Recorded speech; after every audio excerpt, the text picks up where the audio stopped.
Hey everybody, this is Ozark Prepper 1, going for a little walk before the weather changes. Here's a topic to talk about. Right now you notice people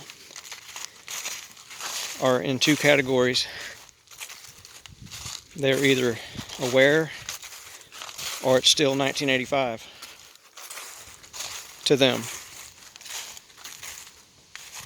They think there is a future. They think everything is going to go back to the days of go to work, come home, watch television, hang out with your family and do things. They don't see what's coming. And they're in all generations. At first I would think, well, maybe my generation's got it figured out, but there's just as many in my generation as there is in the younger and the older. It's just, you're either awake or you're not. And it's hard to wake people up that are not awake. And you can tell who's awake and who's not a lot by their actions, how they spend their money. If a man buys a piece of ground off of a highway and he clears all the land to where you can see his home from the highway, he's not awake. Why would you make yourself available to what's coming? People do that. Another thing people do is they take out loans on top of loans to buy things. And I think we're headed, if we're not there yet, we're headed to a point to where those two realities cross. And they have to wake up. There's not going to be any room for fake people. And these people are fake. If you didn't work for it and just flat out buy it with your own two hands, you're fake. Or inherit it. I guess you could say that's a pretty well legit way of owning something. People pass things down to their next generation. But for the people who just never pay for anything, they just always take out loans, they're going to be forced out of that fake reality into a real reality. And some of them are getting forced into it now, and they don't know how to react to it. Some react to it by offing themselves. They get suicidal. Some of them turn to drug use, alcohol. Some of them murder their family. You always read about that.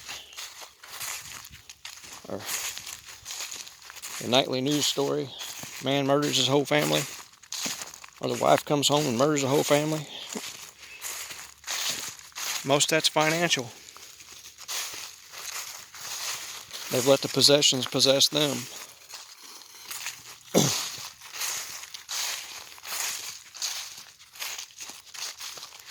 So you're better off to have your affairs in order.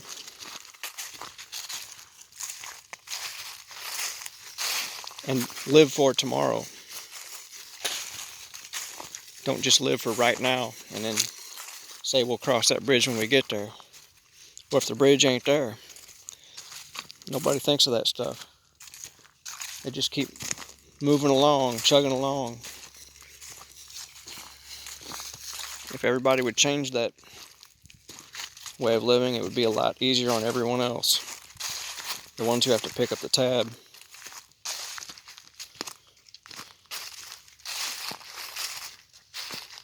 You know, You got those people in your life that are assets, and you have people in your life that are parasites.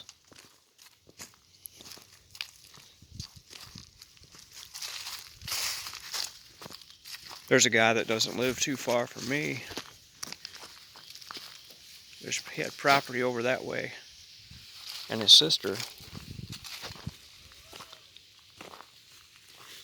didn't exist until after his dad died. You know, after his dad died, all of a sudden she's in the picture, and she pretty much took it away from him, the guy that pretty much grew up on the place and reached the age of, he's in his 50s, and you see that happen a lot too. People fight over resources. I look to see a little more chaos. I think it's going to go down the tubes like it's supposed to. It's all planned. And there's people who have a scientific belief system, and their mind's not open to anything else. Their mind is only science. They have no reserve for the spiritual world.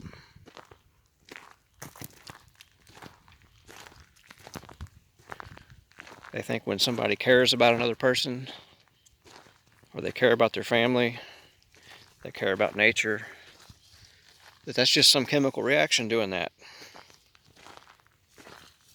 They don't believe that there's a higher power. I think all this just popped up. What made all that? What keeps everything in balance? I don't know. But I don't believe it's science.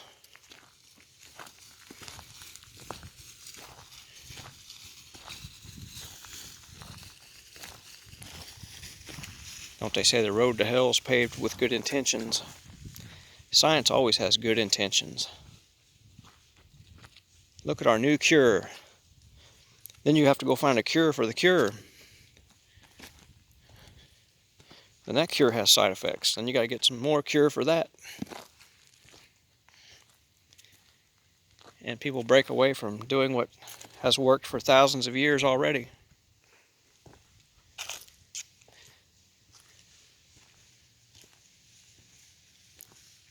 They give people medicine for stress instead of finding out what's stressing them out.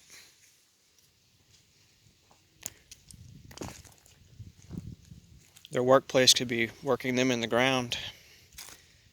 They could be putting up with a lot of lack of sleep,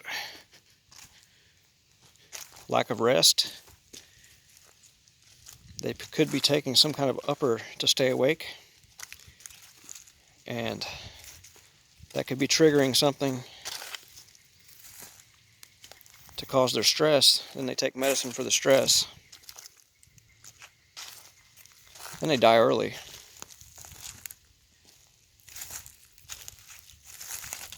And then their Social Security that they paid into for 20 or 30 years, that goes right back into the system. All of this stuff going on now, all these people dying, the older people, a lot of them are dying before their time. Well, everything they worked for is going right back into the system.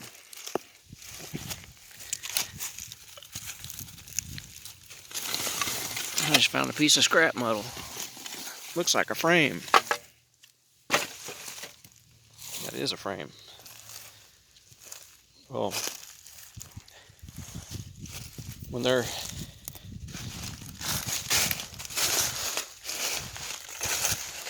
family grieves, and usually shortly after, one of them will drop, and that person's money goes back into the system as well.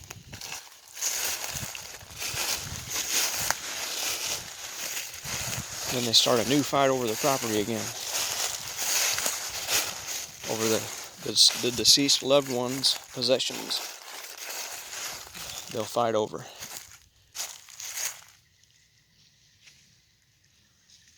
And one of them will get cheated out of it.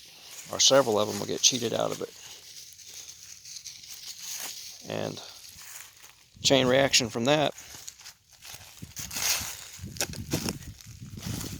is those relatives don't get to rest. They have to go back into a harder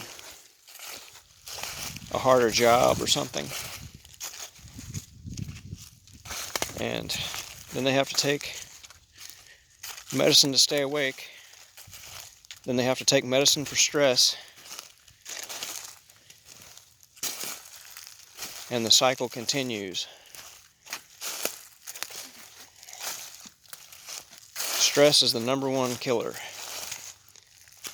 There's no other disease that touches it.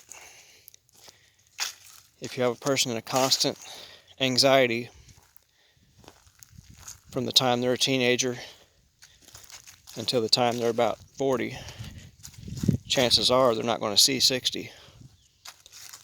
And the powers that be know this.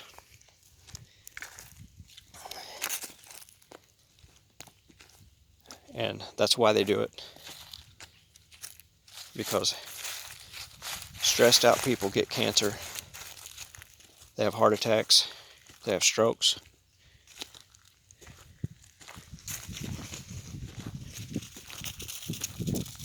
Happy people seem to live a long time.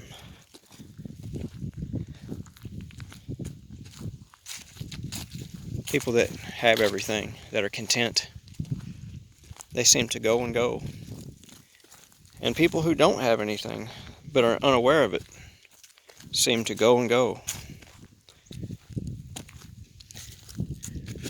It's like a person's not rich, but they've never known wealth. They've never known lots of possessions. They've never been possessed by those things. They seem to be in tip-top shape. I met a man from India one time. This guy was in his 70s. He had the energy of a kid. And he didn't have an ounce of fat on him. And he lived here in the United States. And he didn't drink sodas. He didn't eat a whole lot of meat. He drank water. And during the summer, he grew a big garden. And he mostly consumed what he grew in his garden. And he stopped me one time because he noticed I was buying a lot of things I shouldn't be buying. And he grabbed a cup and he said, "Let me show you something." And he opened the lid on that cup. And the only thing inside it was water. And he said, "That's mostly what you need." He said, "If you drink that, then all the bad things you put in yourself will find their way out." So, if you're feeling tired and you're feeling sick, maybe you should purge out some of the things that we've been tricked into consuming.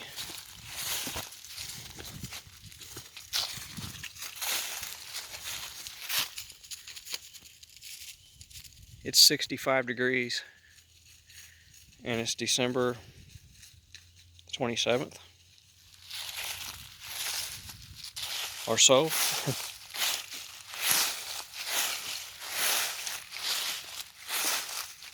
Anyway, I better stop. I'm making a lot of minutes on here.